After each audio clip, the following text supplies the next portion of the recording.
Shalom, selamat malam Bapak Ibu, jemaat sekalian. Secara khusus jemaat GKPA Penjernihan, sebelum kita beristirahat, mari kita mendengarkan firman Tuhan sebagai renungan malam kita. Kita bersatu di dalam doa. Terima kasih, segala puji syukur kepadamu kami panjatkan atas segala penyertaan, perlindunganmu, dan berkat yang boleh kami terima sepanjang hari ini. Di saat kami mau beristirahat, sebelumnya kami mau membaca firman-Mu. Kuasai hati pikiran kami, ampunkan dosa kesalahan kami, laikan kami untuk bersekutu mendengarkan firman-Mu. Dalam Kristus Yesus kami berdoa. Haleluya. Amin.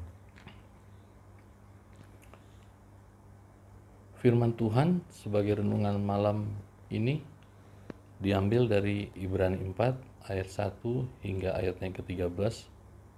Saya akan bacakan untuk kita semua. Di bawah judul perikop hari perhentian yang disediakan Allah. Sebab itu, baiklah kita waspada, supaya jangan ada seorang di antara kamu yang dianggap ketinggalan, sekalipun janji akan masuk ke dalam perhentiannya masih berlaku. Karena kepada kita diberitakan juga kabar kesukaan, sama seperti kepada mereka. Tetapi firman pemberitaan itu tidak berguna bagi mereka, karena tidak bertumbuh bersama-sama oleh iman dengan mereka yang mendengarnya. Sebab kita yang beriman akan masuk ke tempat perhentian seperti yang ia katakan, sehingga aku bersumpah dalam murkaku, mereka tak akan masuk ke tempat perhentianku, sekalipun pekerjaannya sudah selesai sejak dunia dijadikan.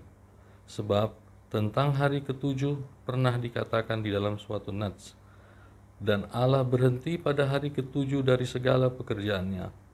Dan dalam nats itu kita baca, mereka tak akan masuk ke tempat perhentianku. Jadi sudah jelas bahwa ada sejumlah orang akan masuk ke tempat perhentian itu, sedangkan mereka yang kepadanya lebih dahulu diberitakan kabar kesukaan itu tidak masuk karena ketidaktaatan mereka. Sebab itu, ia menetapkan pada satu hari, yaitu hari ini, ketika ia setelah sekian lama berfirman dengan perantaraan Daud, seperti dikatakan di atas, pada hari ini, jika kamu mendengar suaranya, janganlah keraskan hatimu. Sebab andai kata Yosua telah membawa mereka masuk ke tempat perhentian, pasti Allah tidak akan berkata-kata kemudian tentang suatu hari lain. Jadi masih tersedia suatu hari perhentian, hari ketujuh bagi umat Allah. Sebab barang siapa telah masuk ke tempat perhentiannya, ia sendiri telah berhenti dari segala pekerjaannya, sama seperti Allah berhenti di hari pekerjaannya. Karena itu baiklah kita berusaha untuk masuk ke dalam perhentian itu, supaya jangan seorang pun jatuh karena mengikuti contoh ketidaktaatan itu juga.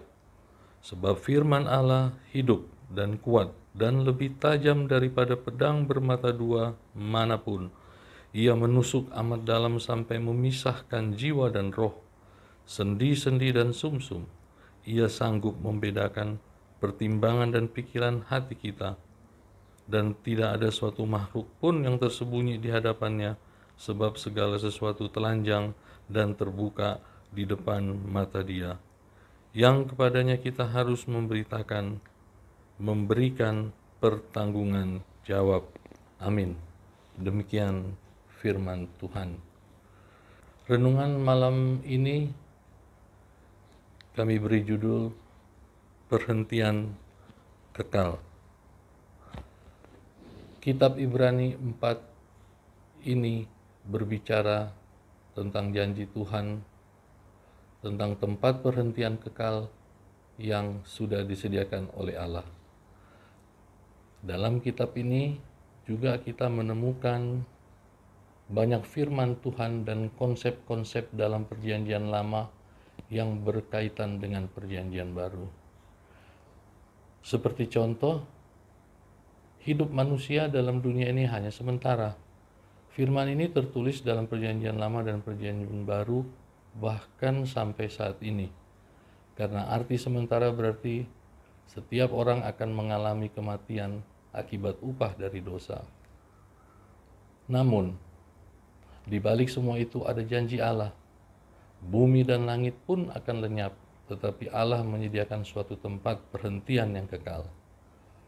Oleh karena itu, penulis kitab Ibrani ini mengingatkan kita agar selalu waspada, agar kita tidak ketinggalan untuk masuk dalam tempat perhentian yang disediakan Allah tersebut. Sesungguhnya, bangsa Israel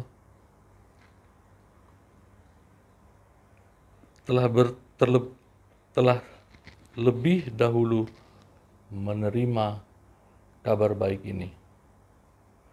Tetapi mereka menganggap firman itu tidak berguna. Kemudian datanglah dan lahirlah Sang Juru Selamat, yaitu Yesus Kristus ke dunia ini untuk memberitakan Injil kepada bangsa Israel. Demikian juga saat bangsa Israel keluar dari Mesir, mereka tidak taat, yang mengakibatkan mereka tidak dapat masuk ke tempat perhentian itu, yaitu tanah Kanaan, tempat tujuan perhentian yang dijanjikan Tuhan. Dan Alkitab mencatat juga bangsa Israel adalah bangsa yang bebal. Yang menjadi pertanyaan, mengapa Allah mau memilih bangsa Israel yang bebal?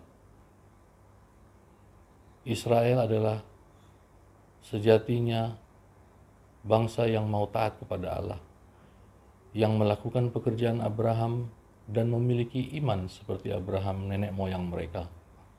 Walaupun bangsa Israel adalah keturunan dari Abraham, penerima janji Allah secara langsung, tetapi itu tidaklah menjamin mereka dapat masuk ke tempat tujuan perhentian yang kekal itu. Begitu juga halnya dengan jemaat gereja saat ini. Alkitab pun mencatat dalam Matius 7 ayatnya yang ke-21 bahwa bukan setiap orang yang berseru kepada Tuhan akan masuk ke dalam kerajaan surga. Hal ini dapat kita perhatikan pada murid-murid Tuhan Yesus. Mengapa Yesus memilih Yudas Iskariot sebagai muridnya?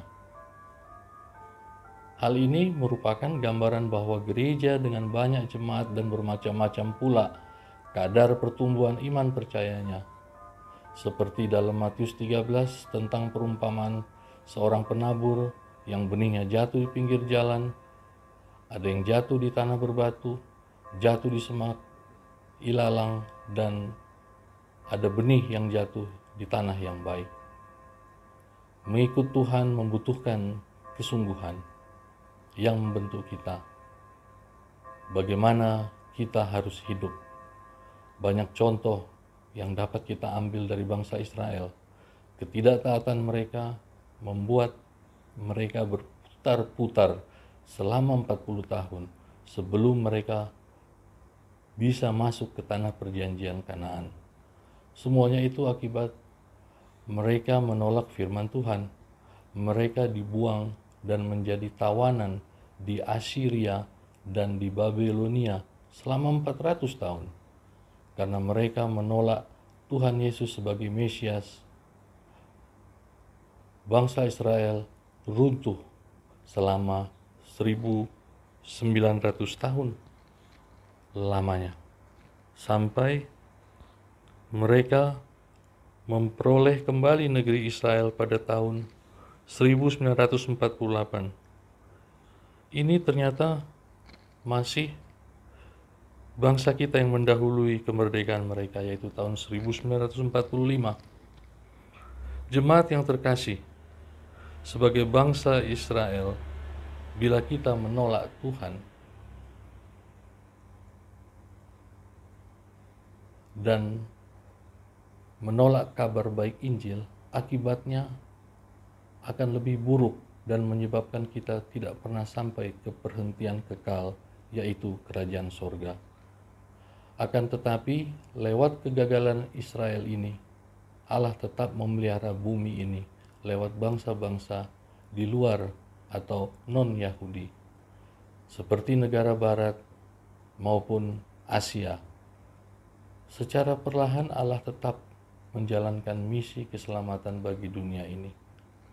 Tertulis dalam Matius 5 ayatnya yang ke-20 mencatat, bila hidup keagamaan kita tidak lebih benar daripada ahli-ahli Taurat dan orang-orang Farisi, kita tidak akan masuk ke dalam kerajaan sorga. Tetapi Allah menyediakan tempat perhentian kekal, yaitu Yerusalem baru dan sorga baru bagi orang-orang yang beriman kepadanya. Dalam Roma 12 ayat 1 menyerukan tentang ibadah sejati yang berkenan kepada Allah. Dan marilah kita juga belajar dari kegagalan bangsa Israel yang terdahulu, supaya kita dapat masuk dalam tempat perhentian Allah yang kekal yang Tuhan sediakan.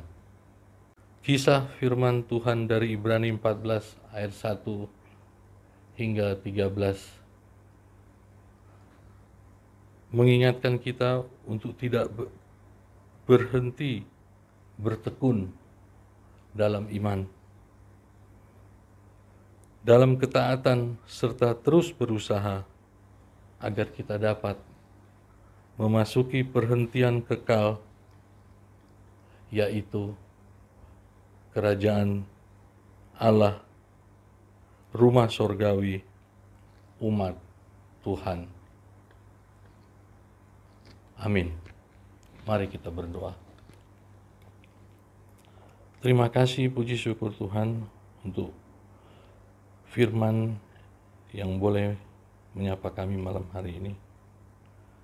Mampukan kami Tuhan untuk senantiasa berkenan di hadapan-Mu dan terus mengupayakan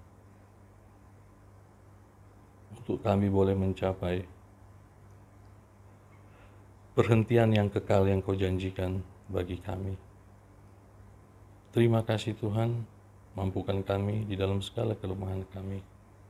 Sebentar kami akan beristirahat, Tuhan sertai, berkati kami, hingga pagi esok kami boleh kembali bangun dan kembali melakukan seluruh rencana kehidupan kami. Jagai kami Tuhan, kami serahkan kehidupan, kesehatan kami ke dalam tangan-Mu. Terpuji Engkau Bapa yang baik, di dalam Kristus Yesus kami berdoa. Haleluya. Amin. Selamat beristirahat. Tuhan Yesus memberkati. Horas.